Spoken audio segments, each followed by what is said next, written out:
Hello everyone, Matt Thompson with you here at Etihad Stadium ahead of Friday night football between North Melbourne and Carlton tonight. And as we count down to game time, really the question mark remains over Mark Murphy from the Blues. He tested out that shoulder at training yesterday. Will he play or won't he? We'll find out closer to the bounce. The storyline tomorrow could very much be the losing team from tonight. The ramifications of a loss could be significant, knowing just how tight it is around the middle part of the ladder. Let's in the meantime check out some of the day's other footy news, beginning at Essendon, where Paddy Ryder is the latest out of the side. A calf injury to keep him sidelined for a month or more, but James Hird is standing by the club's new fitness regime. Certainly we're not happy with the injuries we're getting. I think part of it's a new program, teaching guys how to get fitter and stronger, and we're still confident that we need to get, as I've always said, we need to get physically better to compete with the best sides, and with that comes consequences, I suppose, and risk. For every player that gets injured, we're disappointed for them and for us, but we're still very confident in the program we've got going. Their opponents, the Power, also know a bit about injuries, so much so Matthew Primus was unable to wield the selection axe after being thrashed by the Crows in the showdown. We don't have a heap to choose from at the moment with the injury toll we've got, so it wasn't sweeping changes. We couldn't make too many because of how many injuries and guys we have out at the side at the moment. So Collingwood welcomes back three key players for the grand final rematch against Geelong. Scott Pendlebury, Chris Tarrant and Nathan Brown all trained strongly at Gosh's paddock this morning. It's pretty important for us, Pendles has had a month and a half off and Taz has missed a fair bit of the season, and it's good to have Brownie back in the side too. I think he gets a job and he gets the job done, so it's good to have all three of those blokes back for sure. For Tarrant, it could be a case of going back to the future. I think he's proven himself to be able to kick a few goals down there, and it'd be pretty exciting if he did go down there. I think a lot of the Pie supporters would love to see him back forward and maybe take a few big grabs. It'd be good, yeah. St Kilda has flown out for Brisbane minus Jack Stephen, suspended for drink driving. His coach Scott Waters says the issue has been dealt with. Look, you're defined by your choices. Jack made a poor choice.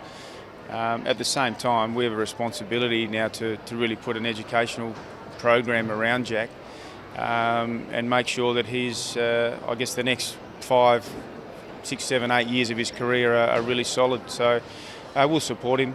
He made a mistake. He's not the first person to do that. But the good news story for the Saints is the expected debut of Sam Donnell. He's the son of Bombers premiership player Frank and has done the hard yards to get a place in the side.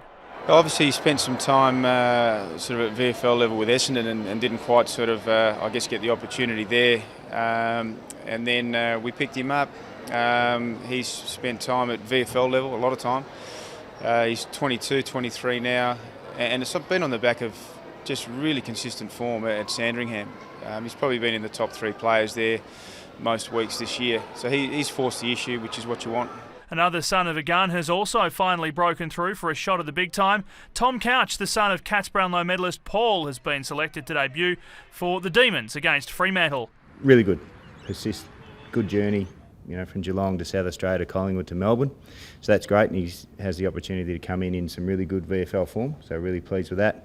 As Couch comes in, last year's best and fairest Brent Maloney is out, and the coach insists it's got nothing to do with his contract talks. Brent's working really hard, he's just not in good nick. As simple as that, we can't ask him to work any harder. The D's opponents on Saturday have spent the day preparing in Melbourne, a chance for the Dockers to take another scalp on the road. We've had 2 games over here in the last month, and I think we've performed quite well. Obviously didn't get the points against Collingwood, but performed really well against Richmond. So looking to do the same thing, and we expect a hard physical game from Melbourne. McPhee's own future, though, is still up in the air, out of contract at the end of the season. The Rugged Utilities told AFL.com.au he's preparing to make a potentially tough decision. We haven't spoken about contracts, and from my perspective, that's probably what will happen, because we really need to assess where we're at, and I need to find out. I think I've made the last decision to come over to Perth, and that was, in a way, it was a little bit of a selfish decision for my football, but the next decision that I'll be making will be based on what my family wants to do, not necessarily where or what football I'm playing. And the Lions are looking to bounce back from last weekend's loss to the Swans by getting their season back on track with a win against the Saints at the Gabba tomorrow night.